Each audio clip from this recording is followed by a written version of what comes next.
Persatu dimanapun Anda berada, tentunya sesaat lagi akan kami hadirkan untuk Anda berita lintas 17. Tetaplah bersama kami di Persatu RRI Banda Aceh.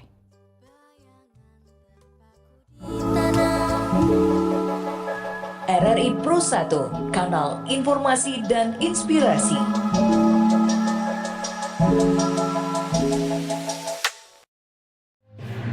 Pukul 17 waktu Indonesia Barat. Soal perjuangan ke pusat, apapun yang diminta oleh pemerintah Aceh, Delon sebagai wakil Aceh siap memperjuangkan. Saatnya kita dengarkan dan kita saksikan Lintas 17. Informasi aktual dari seluruh penjuru Aceh. Kejaksaan Tinggi Aceh menuntut 40 orang bandar narkoba dengan ancaman hukuman mati. Kabupaten Aceh Singkil Provinsi Aceh dengan menyediakan anggaran sebesar 25 miliar rupiah. Inilah Lintas 17 bersama Korwil 17 Banda Aceh.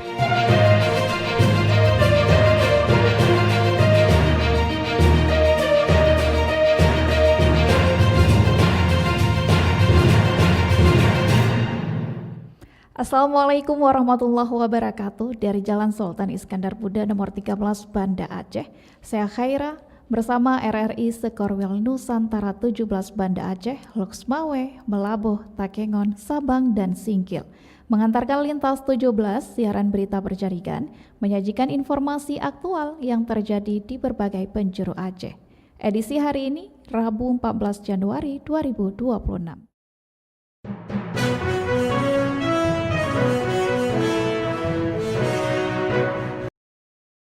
Pendengar, berita utama yang dapat Anda simak sore ini diantaranya petugas Bandara SIM Aceh Besar gagalkan penyelundupan sabu 1,9 kg menuju Jakarta. Berita lainnya, BPBD Biren klarifikasi pasca sidak oleh anggota DPRD Biren di gudang logistik.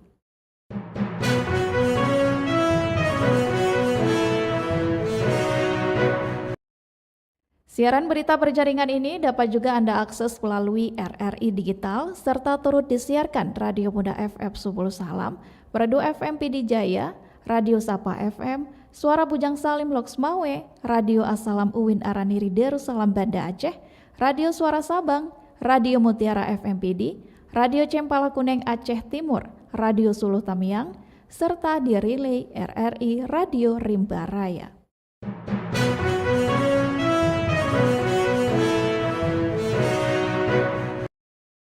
Baiklah saudara, berita pertama kami mulai dari Kota Raja, Banda Aceh.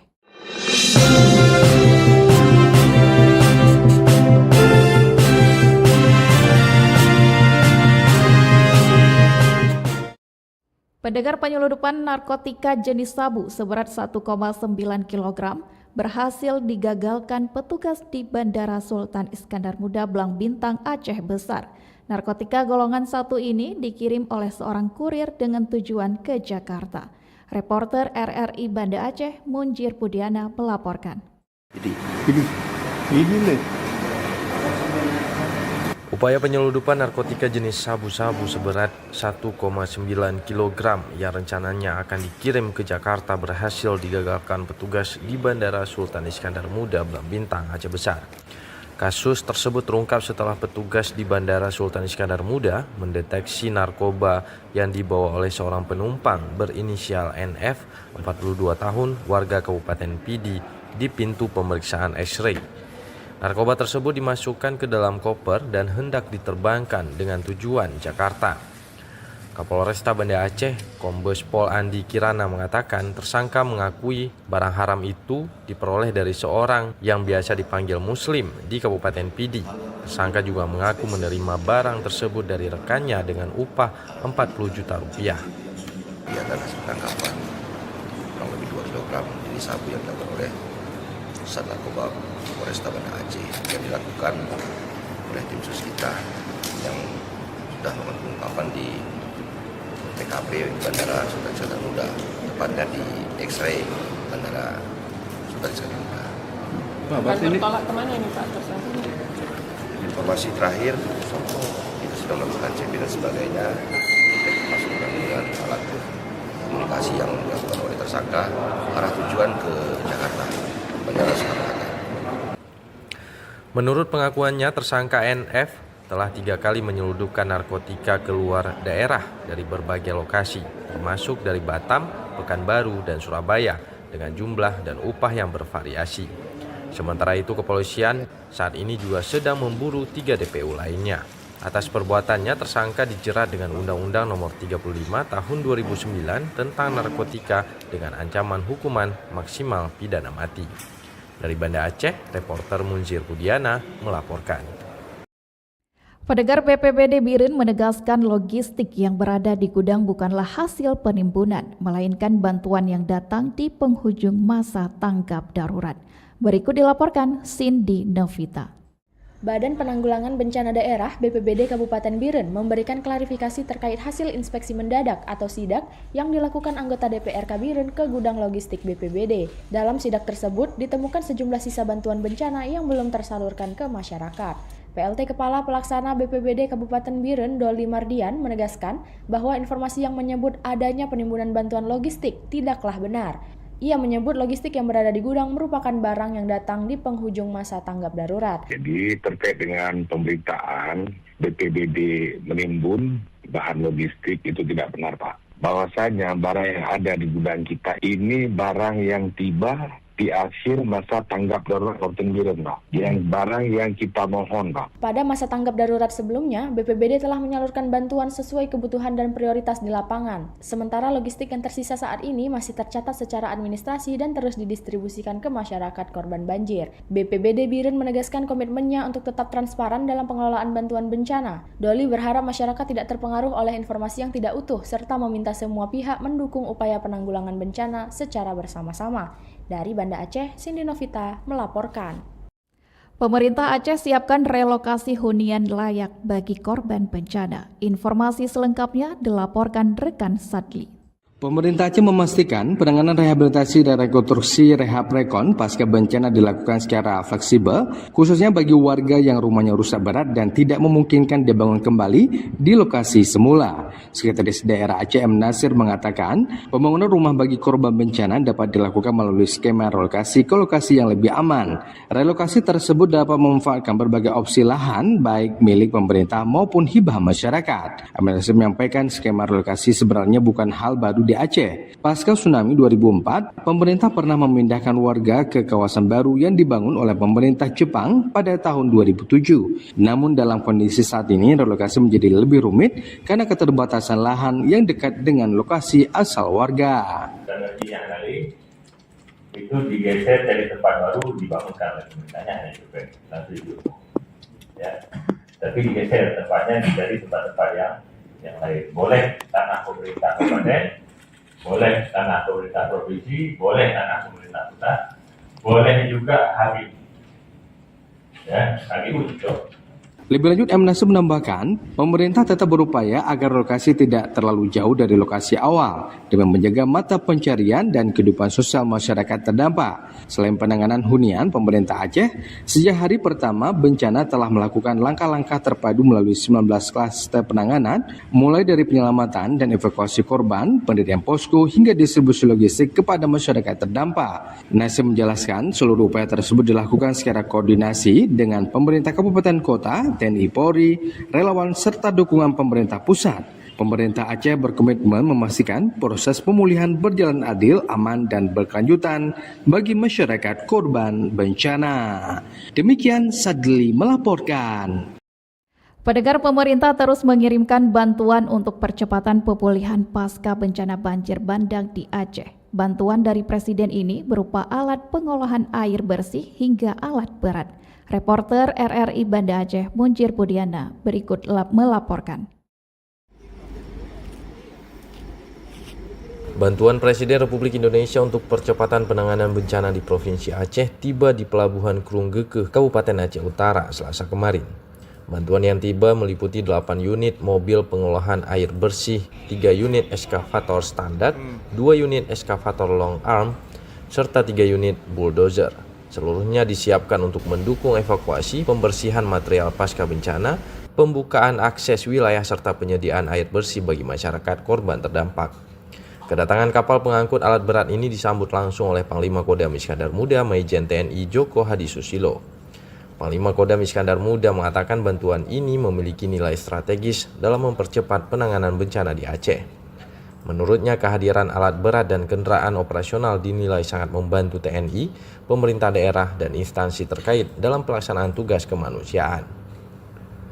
Dari pimpinan Angkatan Darat, Bapak Kapolres Angkatan Darat telah mengirimkan alat berat dan juga kendaraan dalam rangka percepatan untuk rehab dan rekonstruksi di daerah Aceh, sehingga semua kebutuhan untuk perbaikan dan juga pemulihan di Provinsi Aceh ini bisa segera secepatnya kita lakukan, sehingga situasi dan juga kondisi bisa kembali normal. Kodam Iskandar Muda memastikan kesiapan mendukung pendistribusian dan pengoperasian bantuan secara terpadu dan terkoordinasi.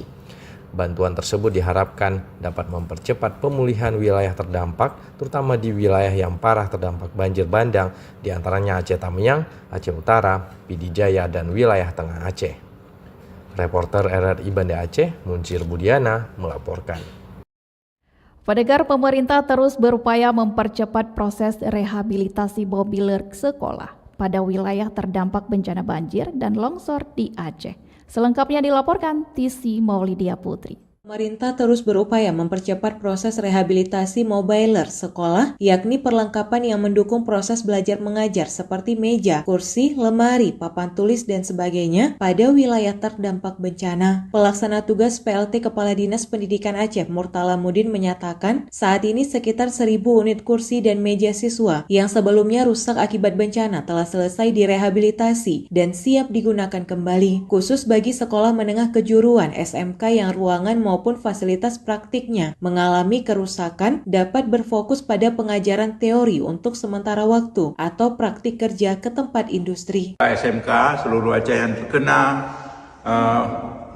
bencana dapat kami sampaikan yang pertama bahwa walaupun bengkel dalam keadaan rusak, silahkan pengajarannya tetap dilakukan berbentuk teori atau praktek kerja ke tempat industri, sehingga tidak ada ruang anak-anak untuk mengalami kekosongan belajar.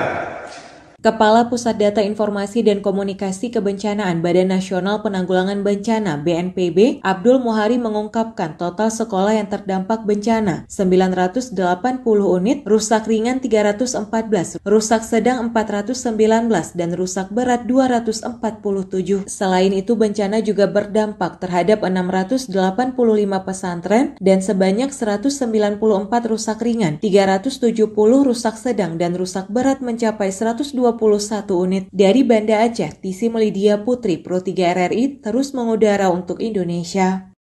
Pendengar, pemerintah Aceh targetkan R3P pasca bencana rampung pada 20 Januari 2026. Informasi selengkapnya dilaporkan rekan Sadli. Pemerintah Aceh terus melakukan penyesuaian dan penguatan kapasitas penanggulangan bencana menyusul luasnya dampak bencana hidrometeorologi yang melanda hampir seluruh wilayah Aceh. Bencana ini dinilai sebagai kondisi baru yang berbeda dengan penanganan pasca tsunami, sehingga membutuhkan pendekatan yang lebih terukur, bertahap, dan berbasis data lapangan. Sekretaris Daerah Aceh M. Nasir mengatakan saat ini pemerintah masih melakukan pendataan lanjutan sebagai dasar penyusunan rencana rehabilitasi dan rekonstruksi pasca bencana atau R3P. Pemerintah Aceh menargetkan dokumen R3P tersebut rampung pada 20 Januari 2026.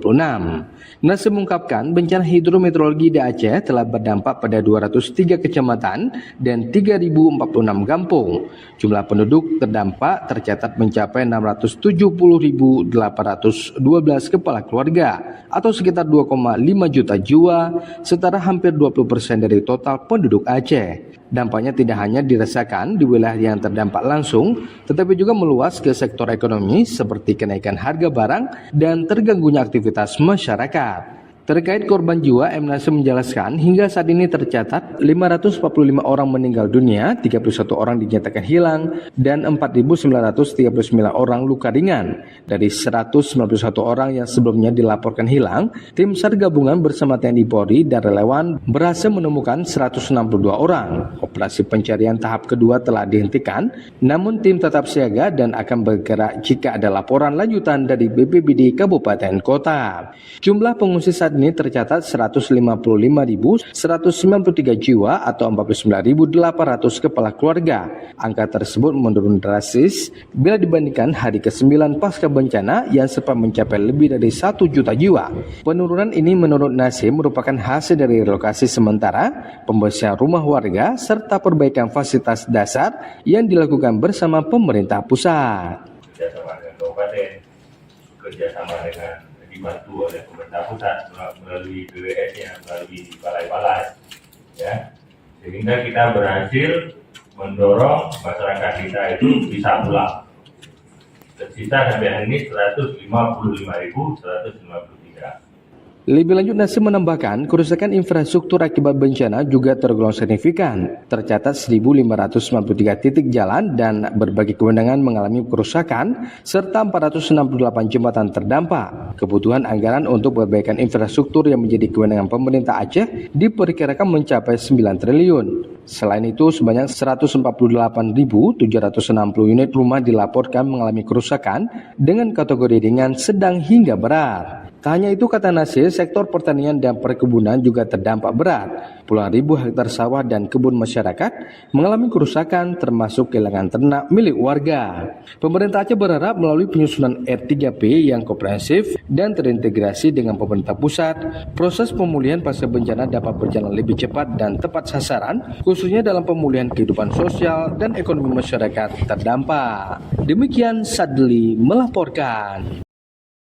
Dari Kutaraja, Banda Aceh, lintas 17 menuju Samudra Pasai, Aceh Utara.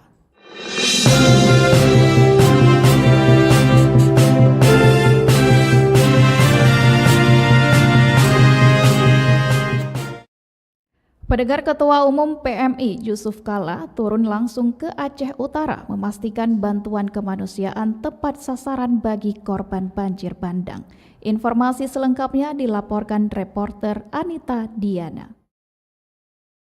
Pemerintah terus berupaya mempercepat proses rehabilitasi mobiler sekolah, yakni perlengkapan yang mendukung proses belajar mengajar seperti meja, kursi, lemari, papan tulis, dan sebagainya pada wilayah terdampak bencana. Pelaksana tugas PLT Kepala Dinas Pendidikan Aceh, Murtala Mudin, menyatakan saat ini sekitar 1.000 unit kursi dan meja siswa yang sebelumnya rusak akibat bencana telah selesai direhabilitasi dan siap digunakan kembali, khusus bagi sekolah menengah kejuruan SMK yang ruangan maupun fasilitas praktiknya mengalami kerusakan dapat berfokus pada pengajaran teori untuk sementara waktu atau praktik kerja ke tempat industri. SMK seluruh Aceh yang terkena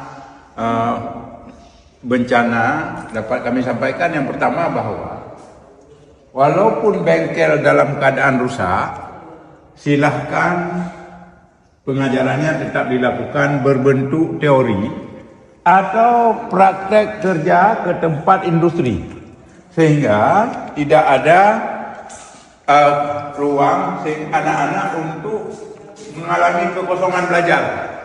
Kepala Pusat Data Informasi dan Komunikasi Kebencanaan Badan Nasional Penanggulangan Bencana BNPB, Abdul Muhari, mengungkapkan total sekolah yang terdampak bencana 980 unit, rusak ringan 314, rusak sedang 419, dan rusak berat 247. Selain itu, bencana juga berdampak terhadap 685 pesantren dan sebanyak 194 rusak ringan, 370 rusak sedang, dan rusak berat mencapai 121 unit. Dari Banda Aceh, Tisi Melidia Putri, Pro 3 RRI, terus mengudara untuk Indonesia. Sementara itu, pendengar, pembangunan hunian sementara atau Huntara di Kabupaten Aceh Timur ditargetkan selesai pada tanggal 15 Januari 2026 mendatang. Berikut informasi disampaikan Albara Maulana.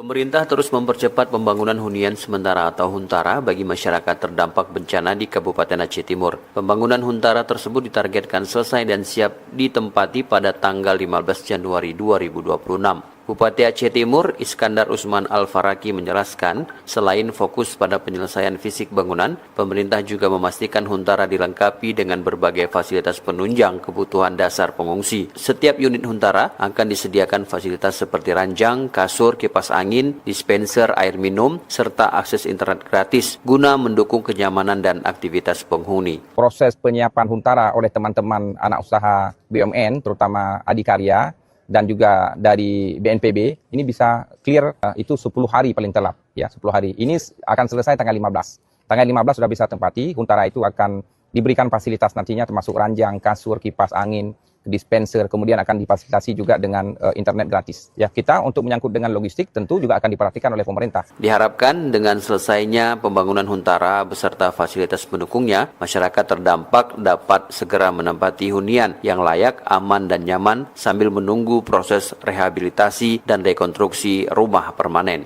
Demikian Albara Maulana melaporkan. Pendengar dari Aceh Utara, lintas 17 bergerak menuju Melabu.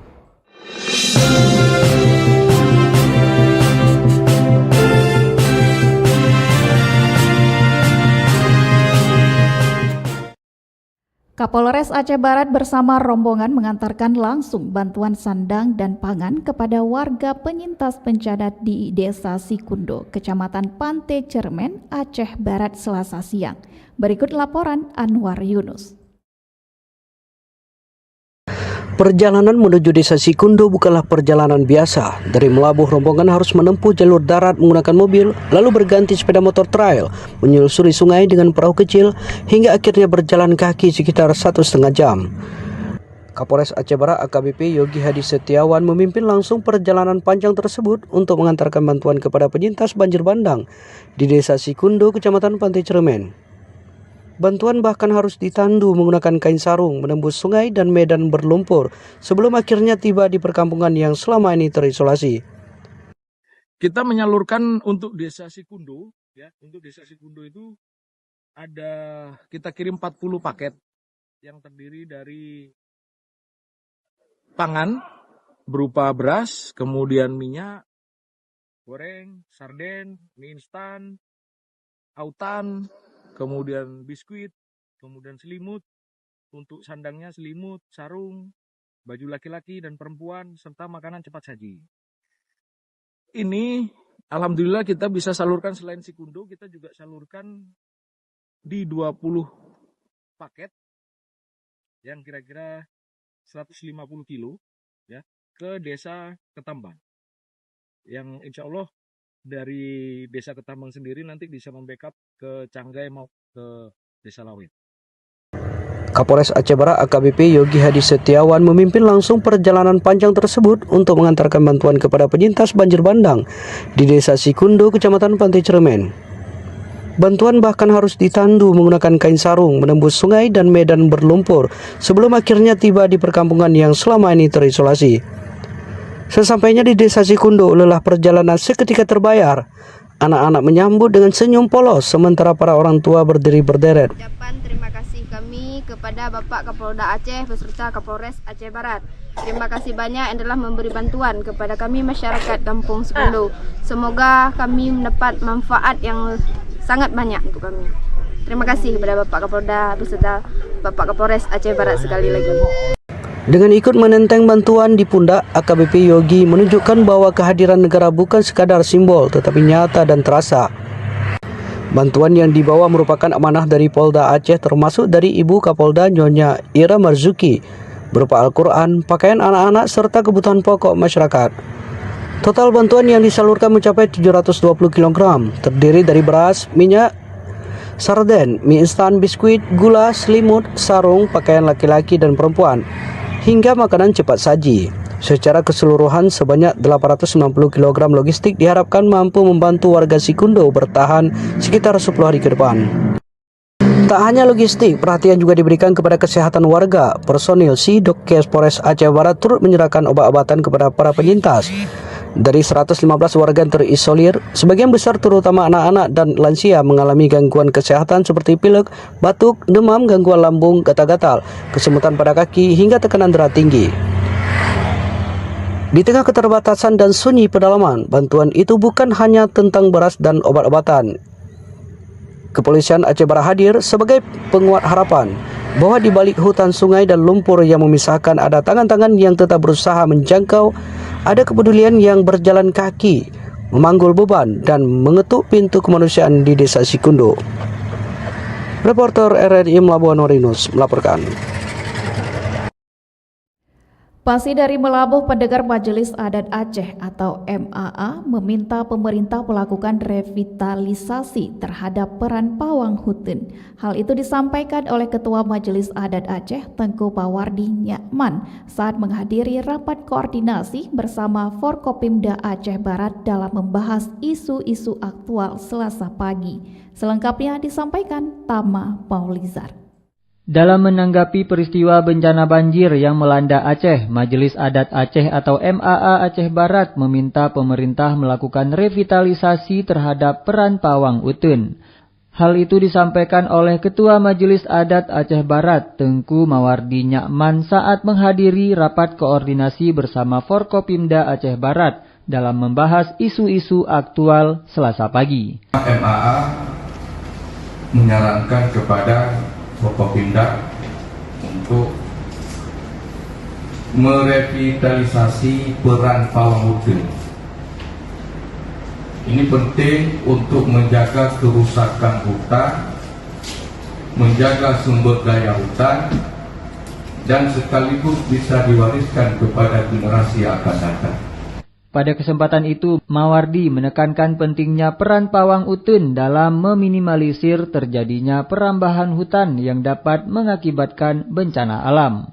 Selain itu, MAA Aceh Barat juga mengusulkan untuk segera dibentuk calon kemukiman sebagai pilot proyek pengelolaan sumber daya alam. Mawardi menyebut langkah ini dapat dilakukan melalui penyiapan pemetaan yang dilakukan oleh daerah dengan langkah partisipatif yang berbasis kemukiman di Aceh Barat. Ia menekankan perlunya hutan adat atau ulayat yang dikelola oleh kemukiman. Ia optimis dengan adanya hutan adat yang dikelola oleh kemukiman dapat meminimalisir terjadinya bencana alam. Lebih lanjut, Mawardi menyebut manfaat dari adanya hutan adat ini juga dapat meminimalisir kontak satwa liar seperti gajah dengan manusia, karena hutan adat dapat menjadi terminal bagi satwa liar tersebut. Reporter RRI Melabuh Tama Maulizar melaporkan. Pendengar, pemerintah Kabupaten Aceh Barat mendorong percepatan transformasi digital pemerintahan dengan pemasangan announcement room sebagai pusat pengelolaan informasi terpadu untuk disampaikan kepada masyarakat secara langsung. Selengkapnya disampaikan Irham Syah.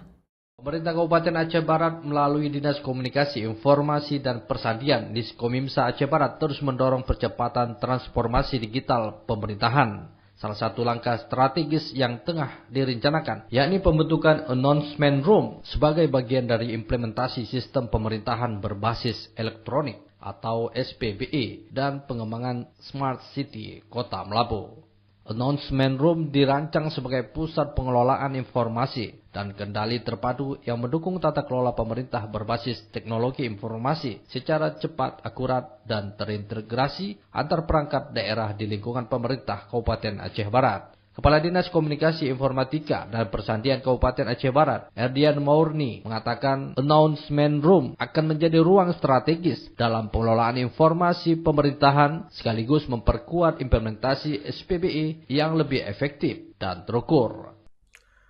Tujuan akhirnya adalah terkoneksinya semua layanan pemerintahan dalam satu basis, yaitu basis digital. Jadi pemasangan CCTV atau IP kamera dan IP speaker itu hanya satu langkah kecil dari beberapa agenda yang kita sudah rumuskan untuk menuju apa yang disebut pemerintahan berbasis digital yang juga sekarang sedang digalakkan oleh Bapak Bupati dan Bapak Wakil Bupati.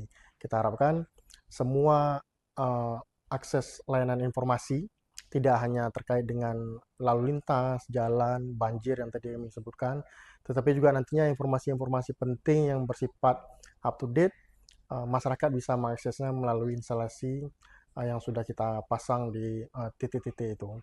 Itu sebabnya di beberapa titik itu juga selain kamera, kita juga memasang IP speaker.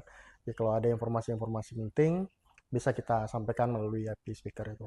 Melalui penguatan infrastruktur digital dan sistem informasi pemerintahan tersebut, pemerintah Kabupaten Aceh Barat optimis implementasi SPBE dapat berjalan lebih optimal dan berkelanjutan dengan data dan teknologi sebagai fondasi utama dalam mendukung pembangunan daerah.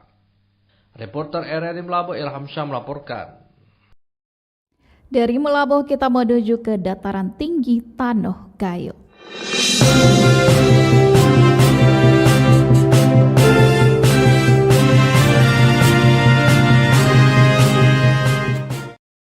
Pendengar, Bupati Aceh Tenggara Salim Fakri ditinjau sejumlah fasilitas puskesmas. Berikut laporan Sanusi.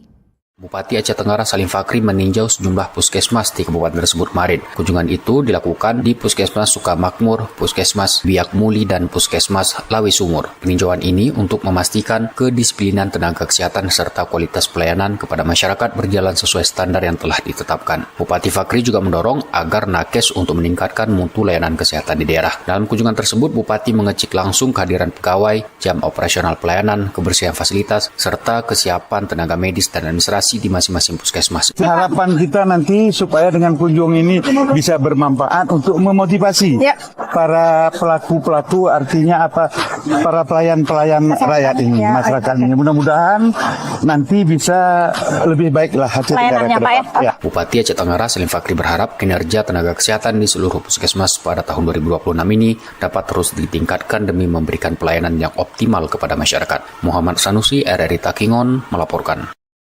Sementara itu, pendengar, personil Kodim 0106 Aceh Tengah bersama sejumlah pihak melakukan pengecatan ruang kelas SD Negeri 9 Kebayakan.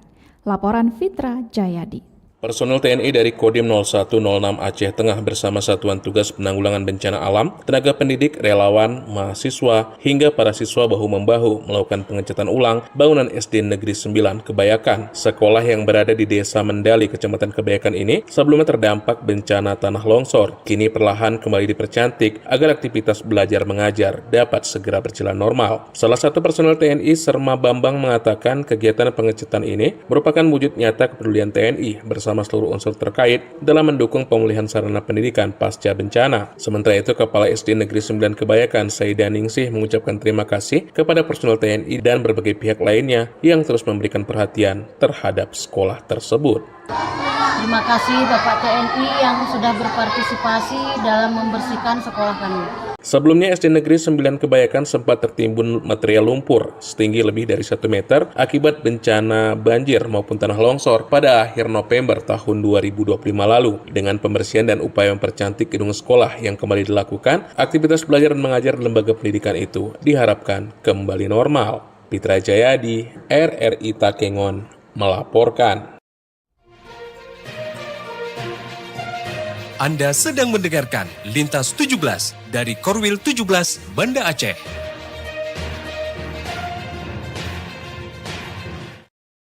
Pendengar, Anda telah menyimak berita-berita dari Kota Raja Banda Aceh, Loksmawe, dan Melabuh dan Takengon. Kami akan ajak Anda menuju 0 km Indonesia Pulau W.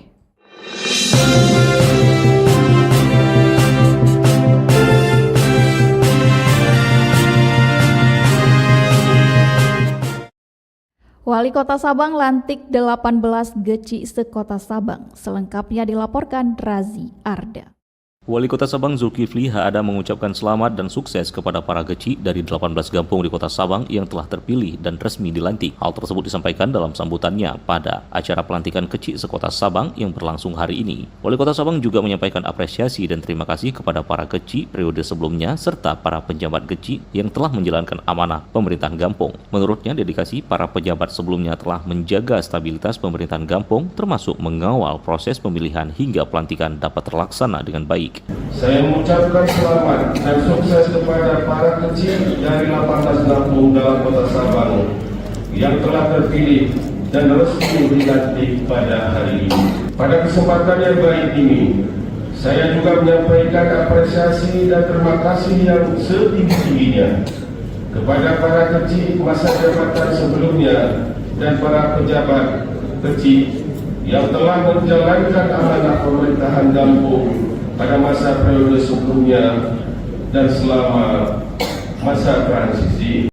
Wali kota juga menegaskan bahwa jabatan kecil merupakan jabatan amanah. Kecil tidak hanya dipilih melalui proses demokrasi, tapi juga dipercayakan untuk menjadi pelayan masyarakat, pemimpin yang adil, serta pengayom bagi seluruh warga kampung tanpa terkecuali. Pasca pemilihan Wali Kota Sabang meminta agar tidak ada lagi sekat-sekat perbedaan di tengah masyarakat. Para kecil diharapkan mampu merangkul seluruh elemen dan membangun koordinasi serta komunikasi yang harmonis dengan perangkat kampung, tuhaped, imu mukim, tokoh pemuda, tokoh agama, tokoh adat, dan masyarakat. Kita semua menyadari bahwa tantangan ke depan tidaklah mudah. Banyak agenda strategis pemerintah yang harus kita sukseskan bersama. Di antaranya pelaksanaan program Koperasi Desa Merah Putih, upaya pengentasan kemiskinan, peningkatan kualitas pelayan publik di tingkat kampung, serta dukungan terhadap pencapaian target RPJMD Kota Sabang tahun 2025-2030. Dalam kesempatan tersebut, Wali Kota Sabang mengungkapkan bahwa dana desa atau dana kampung untuk Kota Sabang pada tahun 2026 mengalami penurunan yang cukup signifikan, yakni sekitar 59%.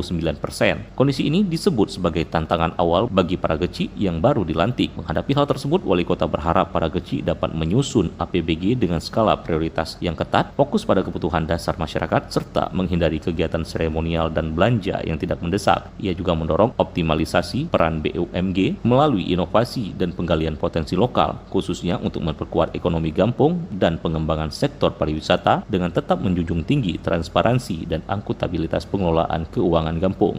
Dari Sabang, Razi Arda melaporkan. Pendengar, harga emas di Kota Sabang kembali naik. Informasinya disampaikan Diah Novitaria.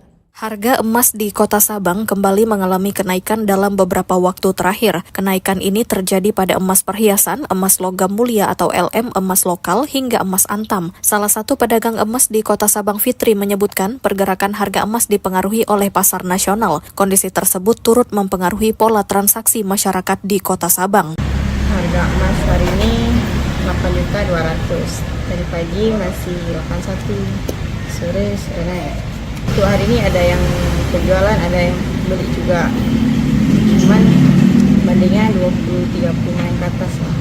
Emas antam 1 gramnya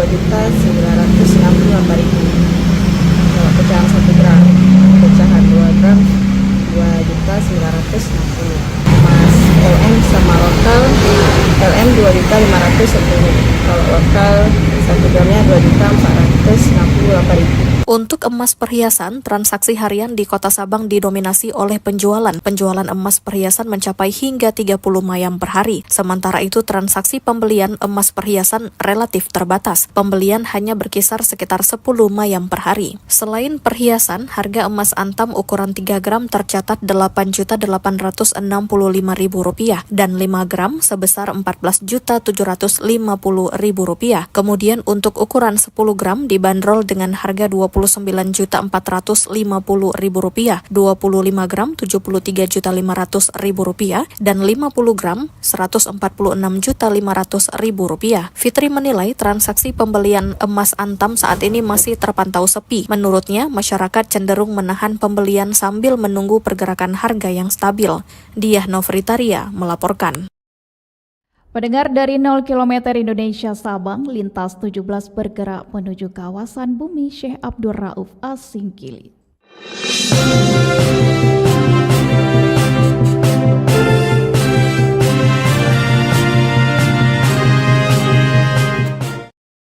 Guru di Aceh Singkil minta realisasi tunjangan guru terdampak bencana harus tepat sasaran. Kita ikuti laporan Salihin Barus. Kalau dapat sejumlah data siswa sesuai dengan yang kita punya yang di daerah Kabupaten Singkil ini. Kalau dapat kita data dengan data yang sebenarnya, kita kirimkan via online pun boleh, nggak masalah. Ini dia masalahnya. Pemerintah melalui Kementerian Pendidikan Dasar dan Menengah telah menyalurkan tunjangan khusus bagi guru dan tenaga pendidik yang terdampak bencana di Sumatera dan Aceh tahap pertama. Sejumlah guru dan tenaga pendidik dari Kabupaten Aceh Singkil, Provinsi Aceh, meminta dan mengharapkan penyaluran tunjangan tahap berikutnya harus tepat sasaran bagi para guru dan sekolah-sekolah yang benar-benar terdampak banjir. Harapan tersebut disampaikan salah seorang guru dari UPTD SPF SD Negeri Rantau Gedang, Kecamatan Singkil, Kabupaten Aceh Singkil, Latif, di mana mereka berharap kepada pemangku kebijakan terkait dengan program bantuan tunjangan khusus bagi guru yang terdampak banjir ini dapat direalisasikan lebih tepat sasaran. Sebab menurut Latif, untuk penyaluran bantuan tunjangan khusus bagi para guru yang terdampak banjir tahap pertama, khususnya di Kabupaten Aceh Singkil, Provinsi Aceh, diduga banyak yang kurang tepat sasaran. Sehingga melalui Dinas Pendidikan dan Kebudayaan Disdikbud Kabupaten Aceh Singkil, mereka berharap dapat mengkoordinasikan dengan pemerintah pusat agar penyaluran tahap selanjutnya dapat mengutamakan sasaran program tersebut kepada para guru atau tenaga pendidik yang betul-betul merasakan dampak dari musibah banjir yang terjadi pada akhir November 2025 lalu. Kami kalau dapat pada Bapak yang memegang daripada tentang bencana alam ini, supaya datanya itu nanti valid, yang lebih valid, yang itu terdampak sesuai dengan daerah yang kena banjir ataupun longsor. Jangan terjadi yang seperti tahap 1 ini. Kami mohon sedemikian.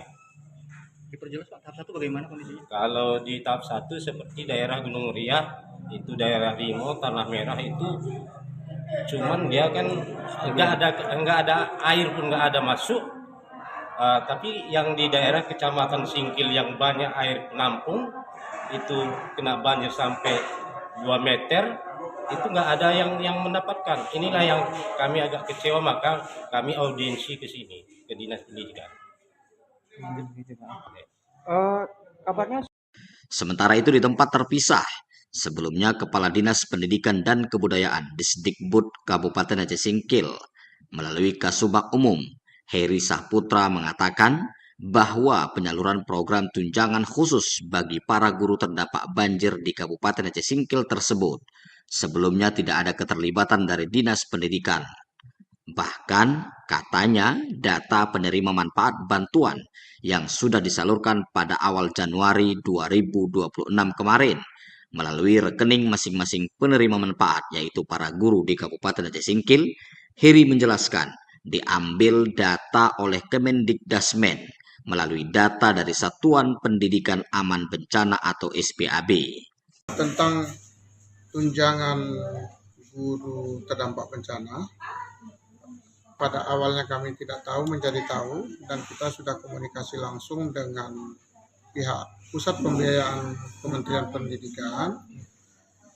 Jadi awal yang sudah tersalur di awal 2026 ini, di awal Januari yang lalu itu adalah untuk seluruh di tiga provinsi itu mengambil basis data itu dari SPAB, Satuan Pendidikan Aman Bencana, yang ada di Kemendikdasmen. Selanjutnya, Heri juga menjelaskan, melalui program ini Kementerian Pendidikan pada hakikatnya ingin berupaya untuk membantu para guru dan tenaga pendidik yang terdampak banjir. Oleh sebab itu, bagi sekolah dan guru serta tenaga pendidik yang terdampak banjir yang belum mendapatkan bantuan tersebut, diminta untuk bersabar menunggu proses verifikasi yang dilakukan oleh Kemendikdasmen untuk realisasi tahap berikutnya. Sekedar diketahui, meski sejauh ini data-data sekolah dan jumlah para guru yang terdampak banjir di Kabupaten Aceh Singkil belum dapat diketahui berdasarkan catatan yang kita terima dari Dinas Pendidikan dan Kebudayaan Kabupaten Aceh Singkil.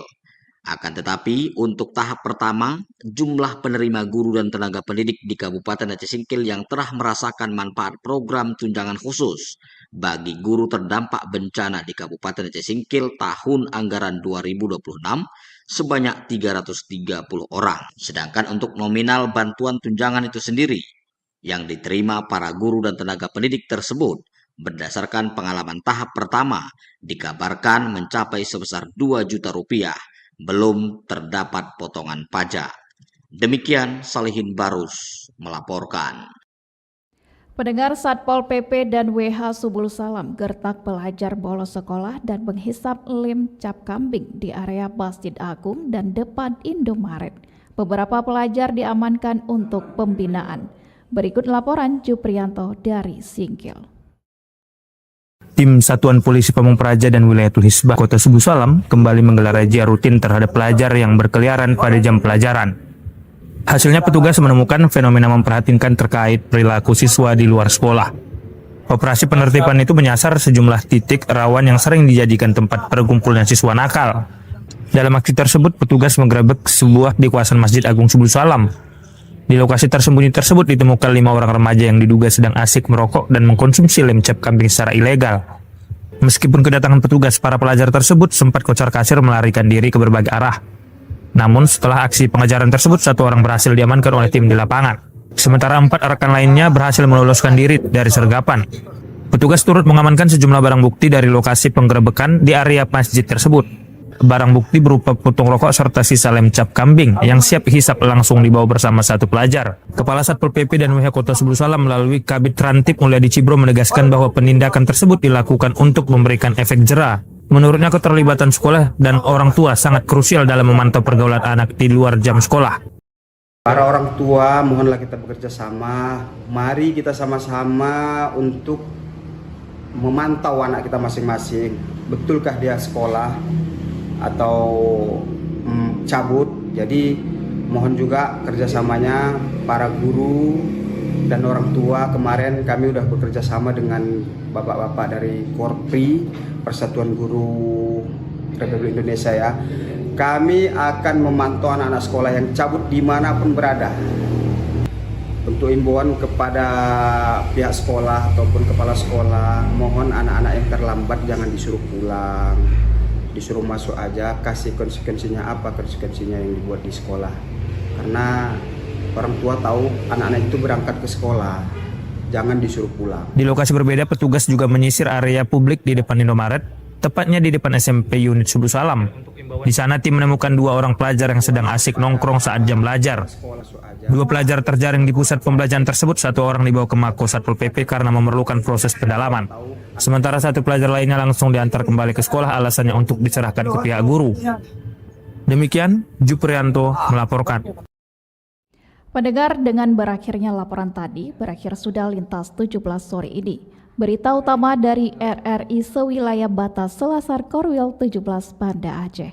Atas perhatian Anda, kami ucapkan terima kasih.